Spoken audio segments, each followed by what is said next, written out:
আমরা বেরিয়ে গেলাম হোটেল থেকে চেক আউট করে দিলাম। এখন বাজে 11:30। তো এই টাইমটাই ছিল চেক আউটের, 11:30 টাইম। তো আমরা বেরিয়ে গেছি, খুব ভালো থাকলাম একটা দিন, ভালোই লাগলো তিনজন মিলে সময় কাটাতে। তো এখন আমরা বাড়ি যাচ্ছি, মানে আমার বাপের বাড়ি আসানসোল। তো ওখানে মা সবাই অপেক্ষা করছে আমাদের।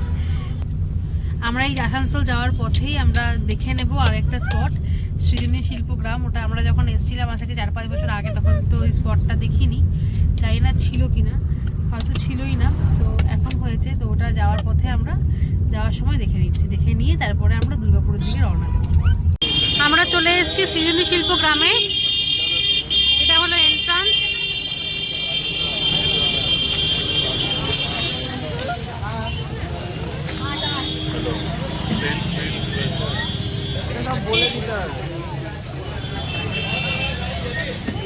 কাটা হয়ে গেছে, এটা হলো টিকিট। এন্ট্রি টিকিট হচ্ছে ₹30 ফর অ্যাডাল্ট। 12 বছরের ওপরে যে কারো টিকিট লাগবে 30 টাকা করেই। আর বাচ্চাদের ক্ষেত্রে 5 বছর থেকে 12 বছর অবধি 10 টাকা টিকিট, আর 5 বছরের নিচে লাগবে না। তো আমাদের যেহেতু সোনা 2.5 বছর বয়স, তো ওর জন্য কোনো টিকিট লাগেনি। আমার আর অর্কর দুটো টিকিট লেগেছে, 60 টাকা পড়লো। আমরা টিকিট কাটলাম, তারপরে দেখো লাইনটা কোথায় গেছে, বিশাল লাইন, ভিতরেও বিশাল ভিড়। এন্ট্রান্সটা সত্যি সুন্দর করে সাজানো।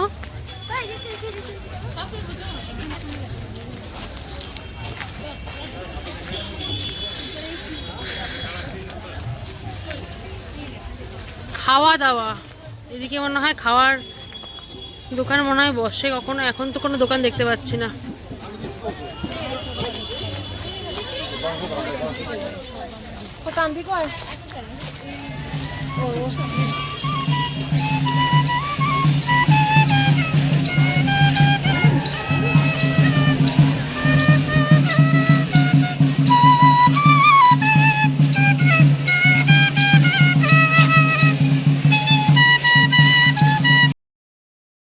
এখানে এক জায়গাতে এরকম মিউজিয়ামের মতন করা ছিল, আর্ট গ্যালারি বলা যেতে পারে।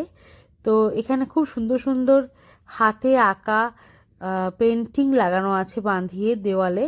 তো এখানে কোনো এন্ট্রি ফি লাগেনি ঢুকতে, একেবারে এন্ট্রান্সে যে 60 টাকা লেগেছিল সেটার বিনিময়ে আমি ঢুকেছি এখানে। আমি আর সোনা ঢুকলাম দেখার জন্য, কারণ জুতো খুলে ঢুকতে হতো বলে অর্ক আর ঢোকেনি। ছোটবেলা থেকে আঁকার প্রতি আমার একটা তীব্র আকর্ষণ রয়েছে, কারণ আমি নিজেও আঁকতাম।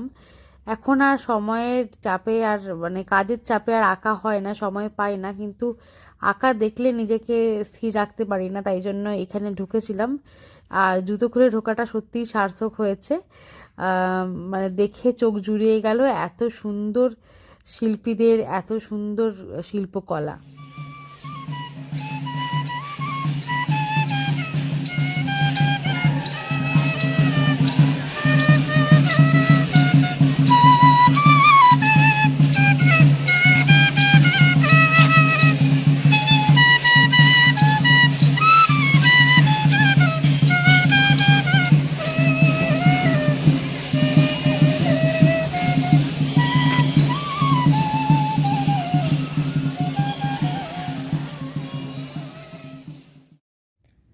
এখানে এসে দেখলাম এখানেও ছোটোখাটো হাট বসে গেছে, হস্তশিল্পের নিদর্শন এখানেও পাওয়া যাচ্ছে।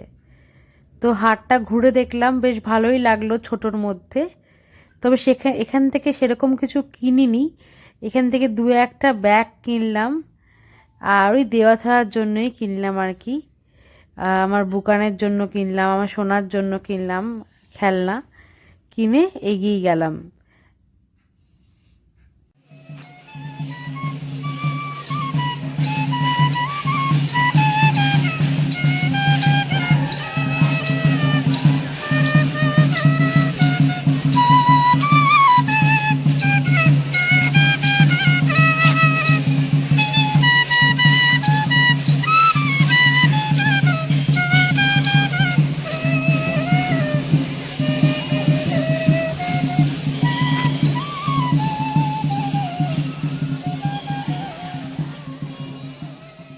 এবারের মতন শান্তিনিকেতন ঘোরা আমাদের শেষ, এবার বাড়ি ফেরার পালা।